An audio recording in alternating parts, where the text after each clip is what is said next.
Estamos chegando numa época do ano, no finalzinho do ano, e eu queria te convidar a pensar um pouquinho em algumas questões. Nesse nosso primeiro contato, nessa nossa primeira conversa, pensar em algumas questões. O título proposital para a nossa primeira reflexão, ele tem que ver com fechado para balanço. Parece que essa é uma mensagem clara, não é? Você já deve ter andado por aí, quem sabe percebido em alguns estabelecimentos, uma plaquinha que geralmente aparece nesse período do ano, ou no início de um ano. É um termo contábil, talvez, mas que faz uma alusão justamente ao momento em que algumas questões serão avaliadas. Basicamente, quais foram os lucros daquele ano, os ganhos, quais foram as perdas e, obviamente, qual foi o saldo disso? Qual foi o resultado disso? Positivo, negativo? Se você olhasse para trás hoje e pensasse no ano de 2020, qual foi o saldo desse ano? Quais foram os ganhos? Quais foram as perdas? E qual foi o saldo? Você sabe que quando a gente fala em empresas, em instituições, nós estamos automaticamente nos referindo a avaliações de cunho objetivo. São questões objetivas. Mas quando nós nos referimos a questões da vida, da nossa vida, aí nós estamos entrando dentro de um campo subjetivo.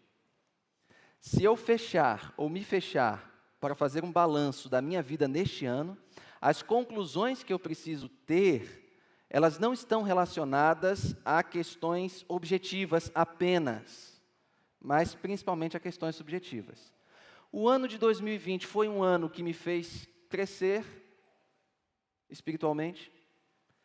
O ano de 2020 me fez amadurecer nos meus relacionamentos. O ano de 2020, em relação ao ano de 2019, ele foi um ano superior em áreas de crescimento da minha vida? São perguntas que precisam ser respondidas. Eu não sei se você tem esse hábito, mas eu tenho. Geralmente, no final do ano, eu começo a olhar para trás e a pensar quantas coisas aconteceram nesse ano. Quantas coisas? Talvez uma delas seja, será que eu imaginaria que no dia 12 de dezembro eu estaria sendo apresentado aqui nessa comunidade juntamente com a minha família, conhecendo vocês? Jamais. Assim como vocês também não imaginariam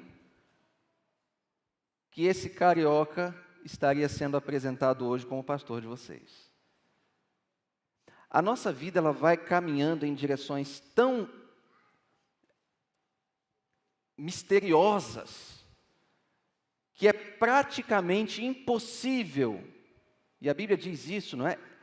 Enxergar um passo à nossa frente. Um passo. Não dá para saber. Nós temos muitas passagens bíblicas que vão caminhar nessa direção. Não dá para saber. Não dá para saber enxergar um palmo à nossa frente, por quê? Porque nós não temos essa habilidade, nós não temos essa capacidade de enxergar o nosso futuro. Muitas pessoas dizem, é preciso apenas olhar para frente, mas em algum momento também é preciso olhar para trás. É preciso olhar para trás. É preciso fechar um pouquinho, né? É preciso fazer um balanço. O que ganhamos, o que perdemos, qual é o saldo disso? Onde queremos chegar? Só que, para se fazer essa análise, ela não pode ser feita de maneira superficial. Ela precisa ser feita de maneira profunda. Profunda.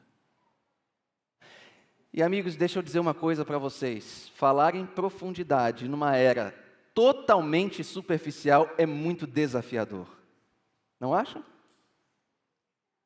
Há um autor chamado Richard Foster, em um livro publicado, intitulado de A Celebração da Disciplina, logo no comecinho do livro, na página 3, ele tem uma citação que diz assim: a superficialidade é a maldição do nosso tempo.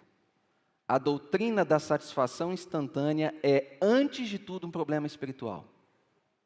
E ele diz assim: o mundo não precisa, de forma urgente, de mais pessoas capacitadas ou dotadas, mas o mundo precisa, de forma urgente, de mais pessoas profundas. Pegaram? A maior necessidade do mundo hoje não é de mais pessoas inteligentes ou dotadas. Sabe por quê? Porque de pessoas inteligentes ou dotadas o mundo está repleto, mas de pessoas profundas nós estamos carentes. Profundidade em uma época onde temos superficialidade nos relacionamentos, superficialidade nos negócios, superficialidade em todas as nossas relações e comunicações. Numa época assim, nós precisamos buscar profundidade. Profundidade. E esse é um desafio. Eu quero te convidar, se você puder, abrir a sua Bíblia, ou quem sabe o seu smartphone, ao primeiro livro da Bíblia, e eu queria trazer com vocês, brevemente, uma reflexão dentro da vida de um homem chamado Enoque. Gênesis 5, capítulo 5, verso 22 em diante.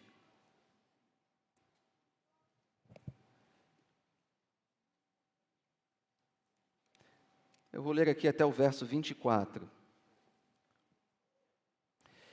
Diz assim: andou Enoque com Deus, e depois que gerou a Metusalém, viveu 300 anos e teve filhos e filhas. Todos os dias de Enoque foram 365 anos. Andou Enoque com Deus e já não era, porque Deus o tomou para si. Nós temos poucos versos falando sobre Enoque, e você certamente já ouviu muitas vezes falar sobre esse homem. E obviamente que nós não temos aqui todos os detalhes para explicar, quem sabe, um contexto histórico, cultural, e nem é essa a minha intenção nesse nosso contato inicial. Mas em alguns momentos da nossa reflexão bíblica, nós temos a tendência a colocar um hiato entre os personagens bíblicos e o período em que eles viveram, a nossa realidade presente. Nós achamos que são realidades muito opostas, muito distantes. Na época de Enoque, ele viveu antes do dilúvio.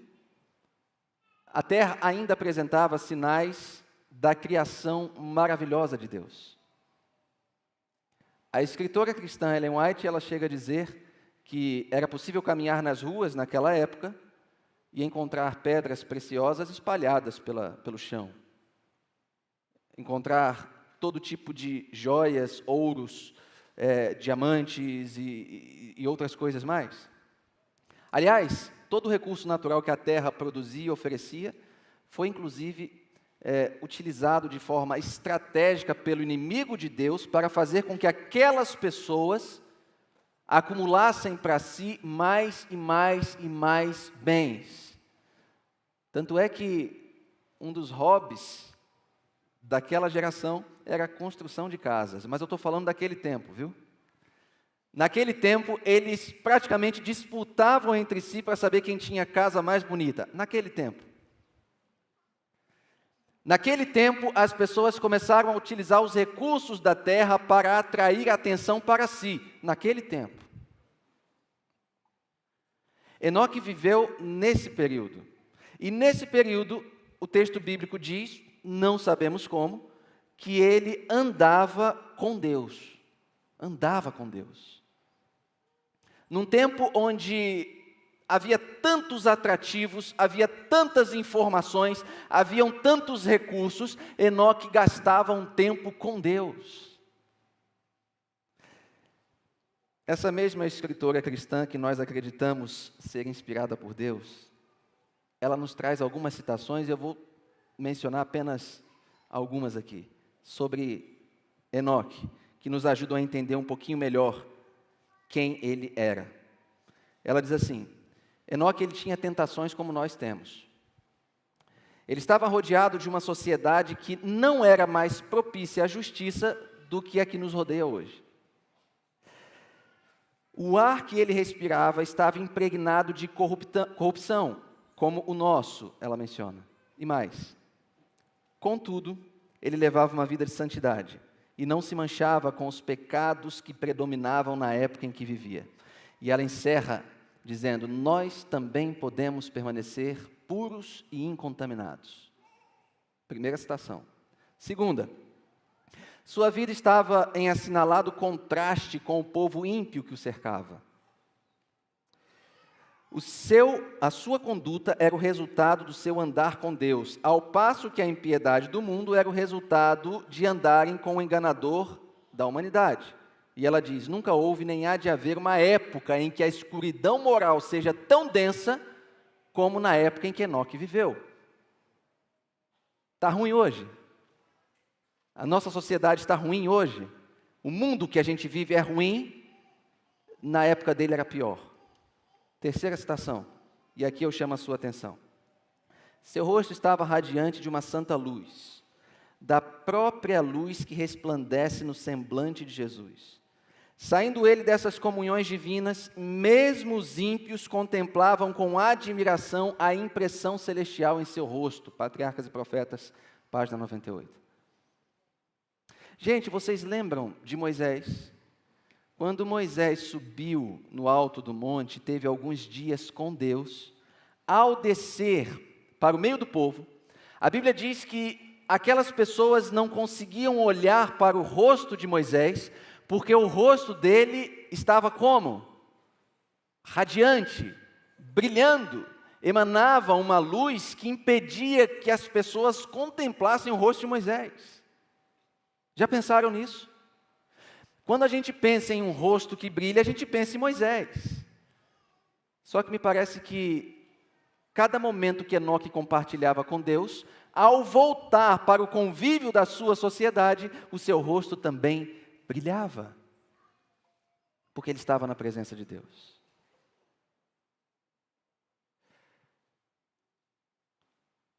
Deus está aqui nesse lugar, você crê nisso? Você crê nisso? Vocês aí de cima creem nisso? Creem? Deus está aqui nesse lugar. Nós estamos na presença de Deus, amém? Esse espaço, esse templo, esse santuário, ele foi construído, ele foi preparado para que Deus se manifestasse aqui dentro. Nada diferente disso. Deus. E nós estamos na presença de Deus. O que isso deveria representar na minha vida e na sua? Se Moisés passava tempo na presença de Deus e ao sair dali o rosto dele brilhava, se Enoque gastava tempo na presença de Deus e ao sair dali os ímpios contemplavam com admiração a impressão celestial no seu rosto, hoje, no século 21, hoje, no ano de 2020, no final desse ano, hoje, a igreja da Paralela, ao sair daqui a pouquinho, da presença de Deus, o que isso deve impactar na minha e na sua vida? Nós que estamos na presença de Deus, devemos sair daqui radiantes de uma santa luz daqueles que estiveram na presença de Deus.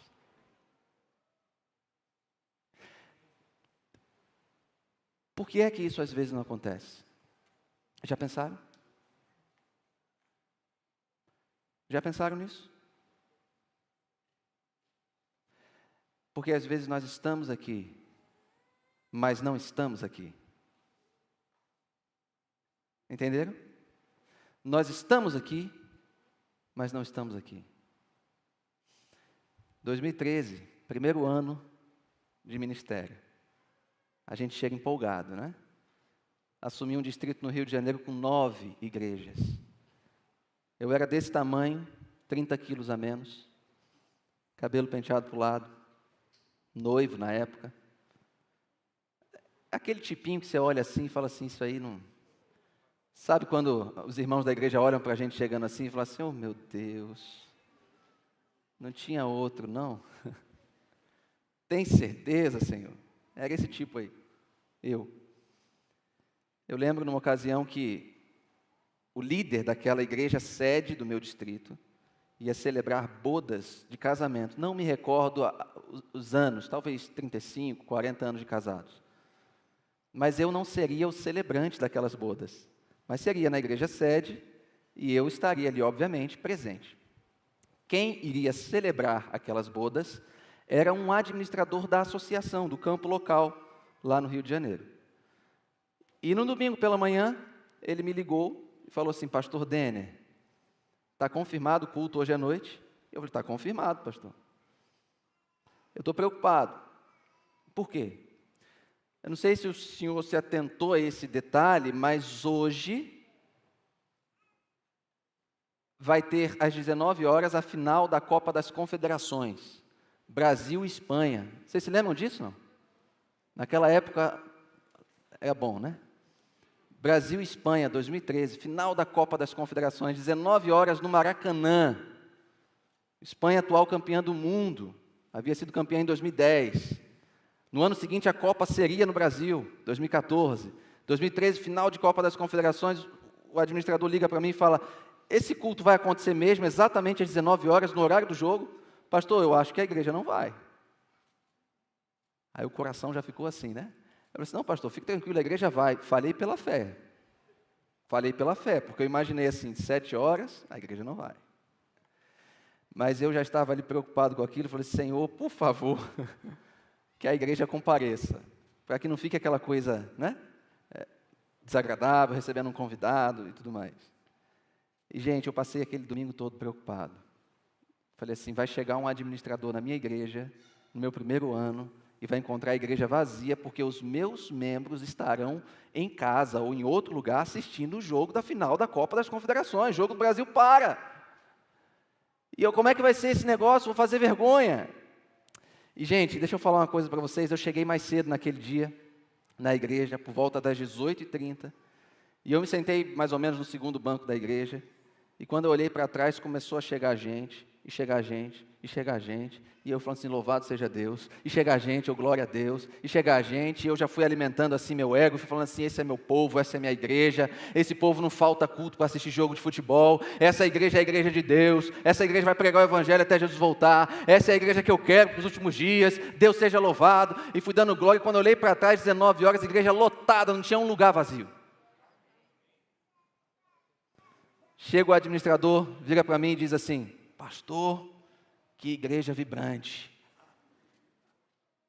que igreja boa, se fosse aqui eu falar que igreja quente, não é? Eu estava sentindo falta dessa igreja quente, cheguei aqui na Bahia, eu sei que quente aqui tem outros significados. Quando eu estudava teologia, eu fazia prática, fiz prática em algumas igrejas, em Feira de Santana, e lá em Feira eu fiz prática numa igreja, fui almoçar na casa de um irmão, me lembro que ele perguntou, eu tinha acabado de chegar em 2009, assim, irmão, você quer a comida quente ou fria? Quentinha, né, gente? Almoço, né? Comida quentinha, né? Disse, quente, irmã? Quente para ela era pimenta. E eu entendi por que é quente, que eu dei a primeira garfada e comecei a suar, e falei assim, ficou quente mesmo aqui, né? A igreja quente. Assim, essa igreja é vibrante. E quando o administrador chegou, ele viu a igreja e falou assim, essa é a igreja vibrante. E eu falei, é isso aí, pastor, vamos lá, está tudo certo, perfeito. O pastor começa a pregar, 7h05, 7h10, eu sentado ali, assistindo aquele culto, e o celular começa a vibrar. Eu já peguei, isso era o meu, não era o meu, olhei da esposa, não era da esposa, e aí, quando menos percebi aquele detalhe, veio uma mãozinha por detrás do meu ombro, assim, a moça estava sentada atrás de mim, e ela virou para mim, cutucou o ombro, falou, pastor, pastor. Eu falei, o que foi? E ela disse assim, 1-0 Brasil.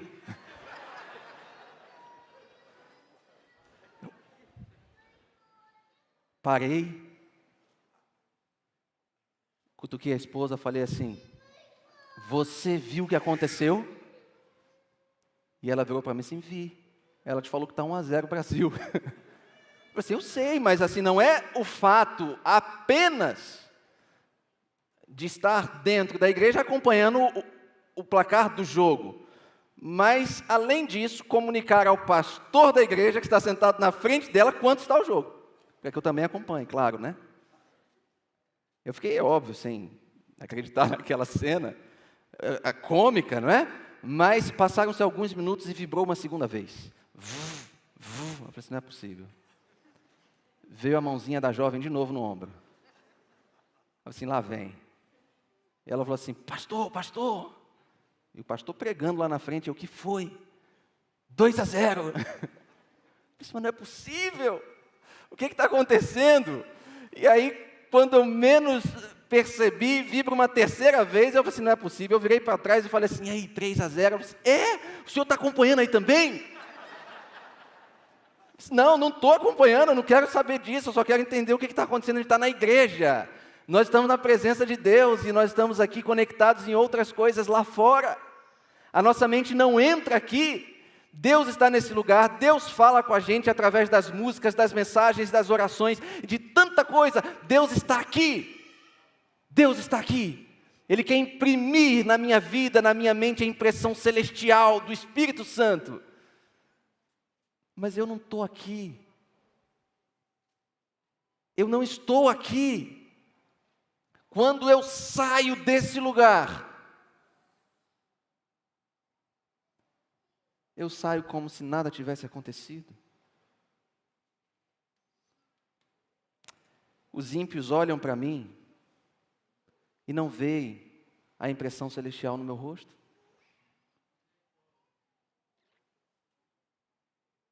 Vocês lembram daquela música, né, que a gente canta? Claro que lembram.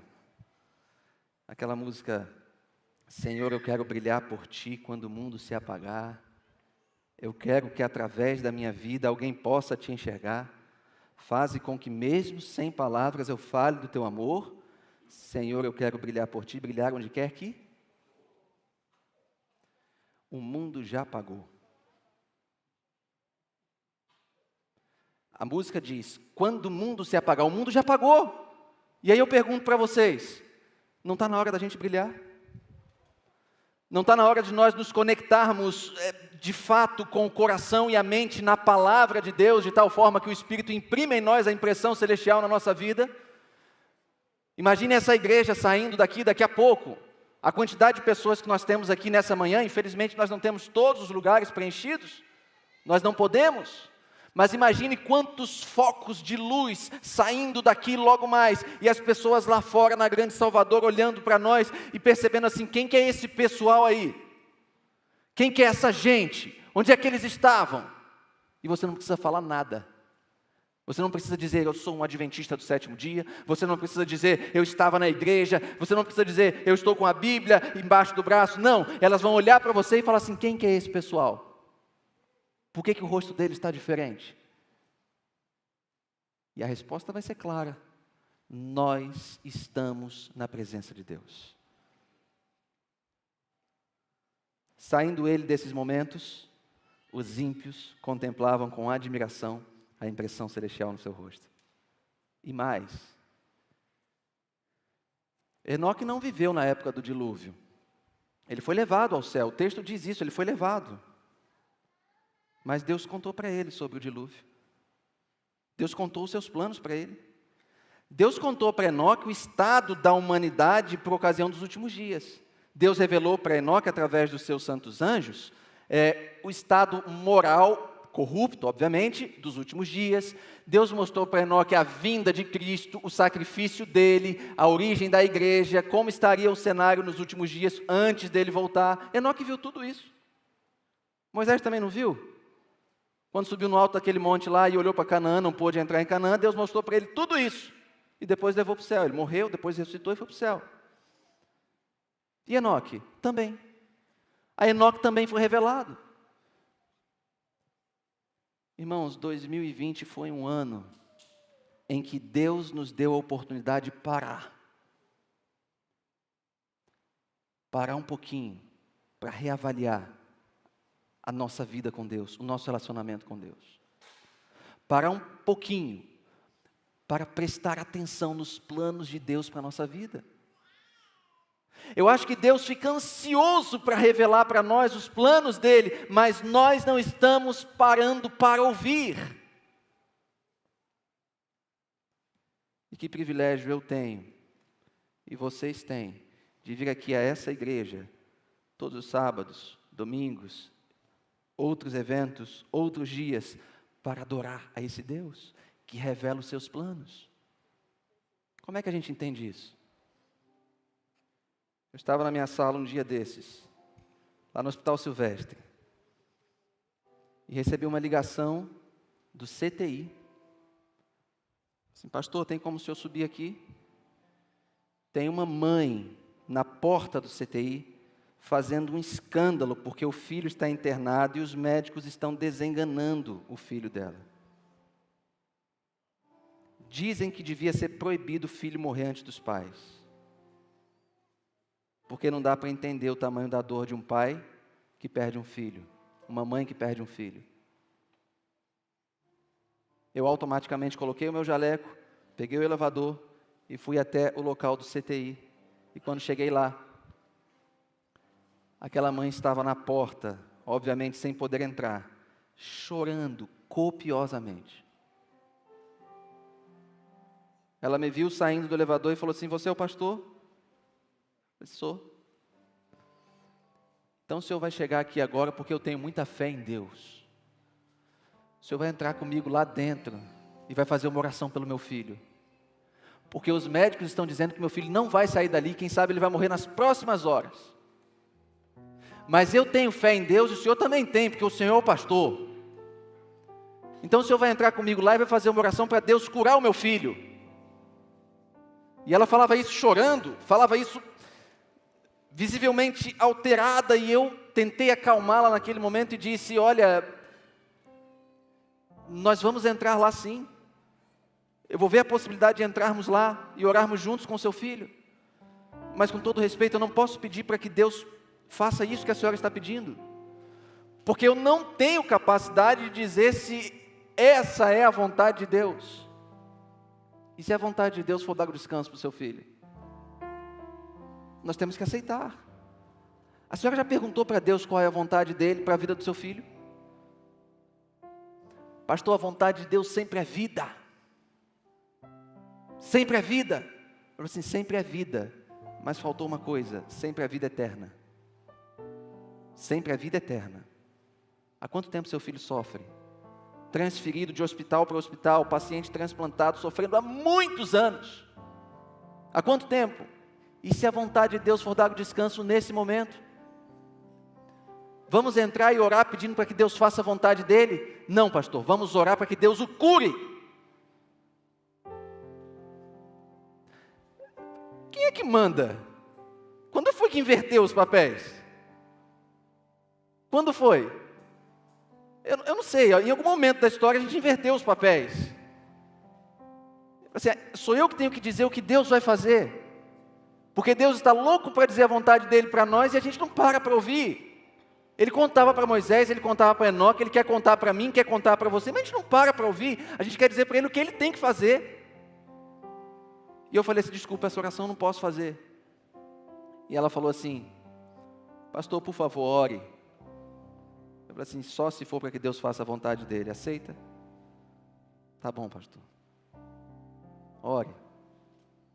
Fui lá, verifiquei se era possível entrar com ela. A equipe fez ali o procedimento, eu entrei com aquela mãe.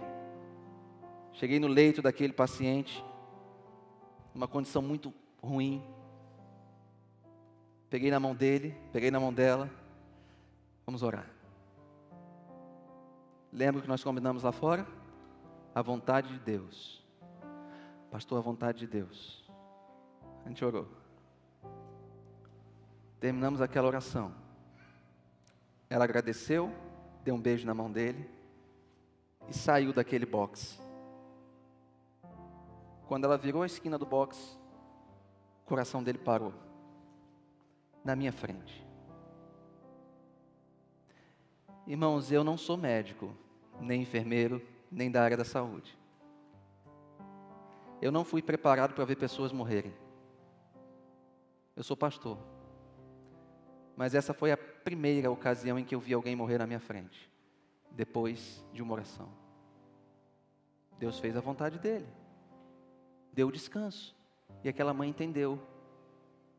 2 semanas depois, uma família de outra religião chega na minha sala e fala: pastor, o senhor pode ungir o nosso pai? Ele está no CTI. Tá bom. Quantos anos tem seu pai? 95. Vamos lá. Subimos, reunimos ali uma equipe, outro paciente, outra situação, uma segunda-feira de manhã. A família reunida, choramos, oramos, ungi aquele paciente. A unção bíblica, a unção que a Bíblia orienta, nós realizamos unções bíblicas, nós realizamos isso. A igreja adventista realiza a unção, a cerimônia da unção. É diferente da extrema unção, que é um outro tipo de rito, mas a unção nós realizamos. Ungimos aquele paciente, oramos, a família agradecida, desceu, foi para casa. Eu saí dali, fui para uma outra unidade, não retornei ao hospital somente 2 dias depois. Paciente já em condição muito debilitada, sem reação. Quando eu volto 2 dias depois para o trabalho, a técnica chega para mim e fala: pastor, foi o senhor que ungiu o paciente lá na segunda-feira? Mencionou o nome do paciente, falei: foi eu. E aí, ele faleceu? Eu assim: pastor, o senhor não sabe de nada. Depois daquela oração do senhor, a gente estava ali acompanhando, o paciente começou a ter uma reação, começou a reagir, e a gente não sabe dizer o que aconteceu, mas o paciente teve alta do CTI, foi para o quarto, estão cogitando a alta dele para casa. Tem como o senhor ir lá orar pela nossa equipe? Eu falei assim: não, mas isso aí não tem nada a ver, uma coisa não tem nada a ver com a outra. Eu só voltei para a minha sala naquele dia pensando: como é que é essa definição? Como é que é isso aí? Porque um jovem, cuja mãe estava lá chorando e orando, pedindo pela cura do filho, esse jovem morreu na minha frente. Um senhor de 95 anos que viveu bastante, ainda viveria mais, se Deus quis assim. Esse senhor, Deus deu a ele mais uma chance. Quem que define esse critério? Deus. Porque vida ou morte para Deus é indiferente. O que importa é vida eterna. Vocês entenderam? Vida ou morte é indiferente, o que importa é vida eterna. Enoque fez os planos dele quando saiu de casa naquela manhã, para ter seus momentos com Deus. Alguns gostam de dizer que ele caminhou tão longe com Deus, foi tão longe que ele ficou mais perto da casa do pai do que da casa dele.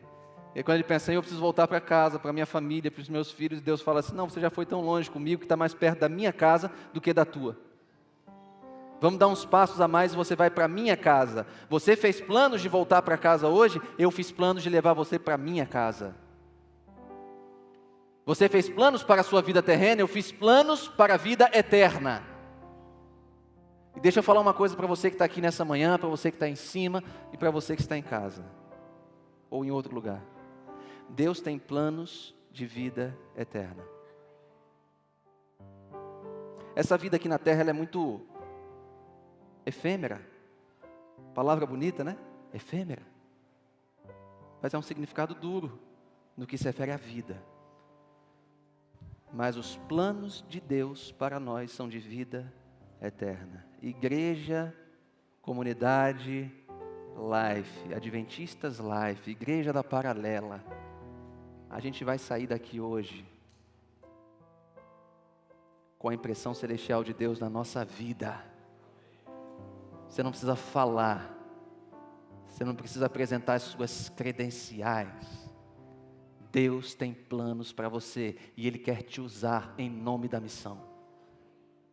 Você quer ser usado por Deus? Quem quer ser usado por Deus? Levanta a mão aí. Você quer ser mesmo usado por Deus? Você quer que Deus imprima hoje no seu rosto a impressão celestial? É isso que você quer? É isso que você quer? Nós vamos ter uma música agora. E eu gostaria muito que você pensasse nisso. E gostaria muito que essa comunidade hoje fosse alimentada pelo poder de Deus de tal forma que essa impressão celestial, que impactou a vida de Moisés, impactou a vida de Enoque, também cause um impacto na minha e na sua vida. Vamos ouvir?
Tristeza, temores e aflição, e nossos sonhos parecem em vão. Se estamos tão cansados, querendo desistir, o nosso mestre assim nos diz: venha a mim, com eterno amor te amei. Venha a mim, com paciência esperei, minha vida dei e me entreguei, sofri a cruz por ti. Volta já para o lar e hoje vem a